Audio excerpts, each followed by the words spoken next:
What stands out to you? Yeah, what's interesting, Martha, in looking at this DVD is the questions are very probing and they go far beyond this civil suit and directly to the criminal case.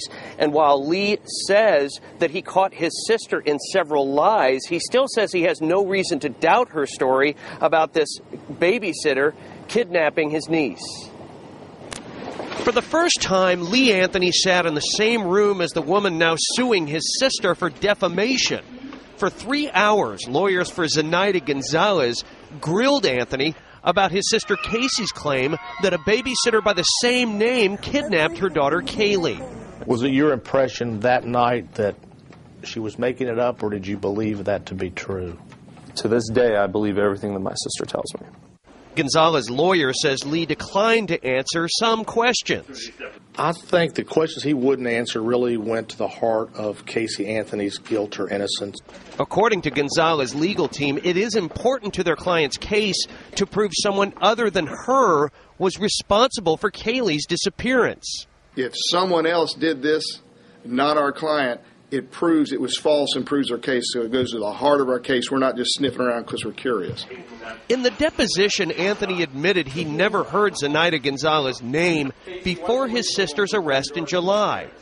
But still, based on the physical description his sister gave of the woman who took Kaylee, Anthony was able to say it was not this Zenaida Gonzalez. That admission, Gonzalez says, is a step in the right direction. So you feel like finally it's the first step towards clearing your name? Mm-hmm. I'm very happy about that.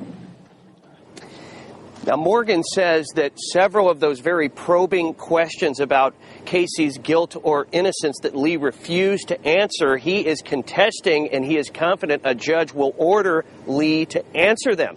Coming up all new at 5 o'clock, Lee Anthony gives a very clear indication as to whether or not he knows who Kaylee's father is. Reporting live in downtown Orlando, I'm Bob Keeling, WESH 2 News. Meanwhile, it is back to court for Casey Anthony. On Monday afternoon, Jose Baez will argue against the state releasing pictures of Casey from the Photo Bucket website. Baez says the state wants to release the pictures for no other reason than to paint Casey in a negative light. Monday's hearing starts at 4:15, and we will be there covering it, WESH 2 and WESH.com.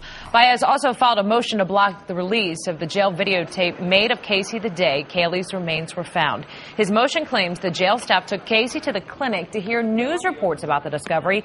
Baez also states law enforcement has intentionally leaked information to the media, improperly stating that the video shows a consciousness of guilt since the remains had not yet been identified. A hearing on that motion has not yet been set. You can read all about this